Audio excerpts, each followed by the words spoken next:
and respiratory research updates covering the latest breakthroughs. Brought to you by Lucid Quest. Wave Life Sciences shared encouraging Phase 1, Phase 2 data for WVE-006 in alpha-1 antitrypsin deficiency.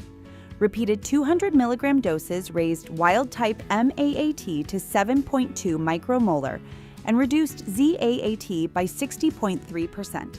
This is the first evidence of endogenous AAT restoration in Pi-ZZ patients. Monthly or less frequent dosing appears feasible. GSK holds global rights. The American Lung Association launched a free support program for pulmonary fibrosis. Learning to live with PF includes nurse-guided care via phone or Zoom, a printed workbook, and a national network for patients and caregivers. It coincides with Pulmonary Fibrosis Awareness Month. Upstream Bio's antibody verekitug met key endpoints in chronic rhinosinusitis with nasal polyps.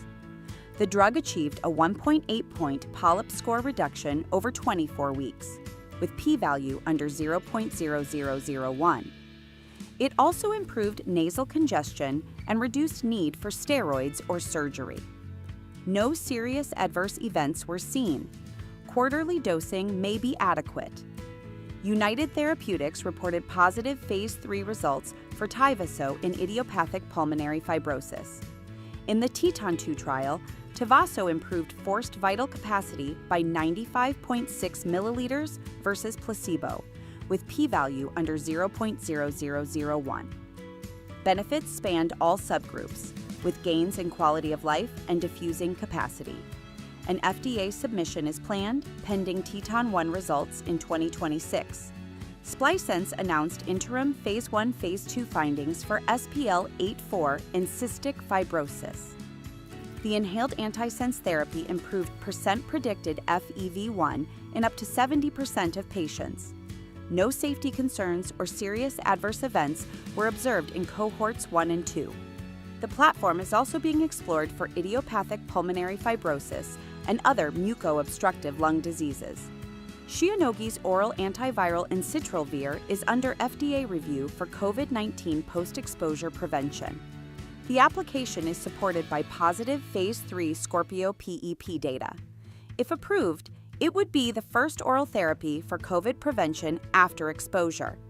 A decision is expected by June 2026.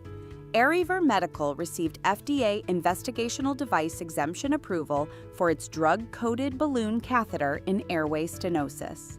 The device combines dilation with paclitaxel delivery.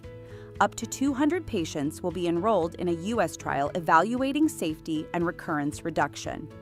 4D Medical received FDA clearance for CT:VQ, the first CT-based ventilation perfusion imaging platform.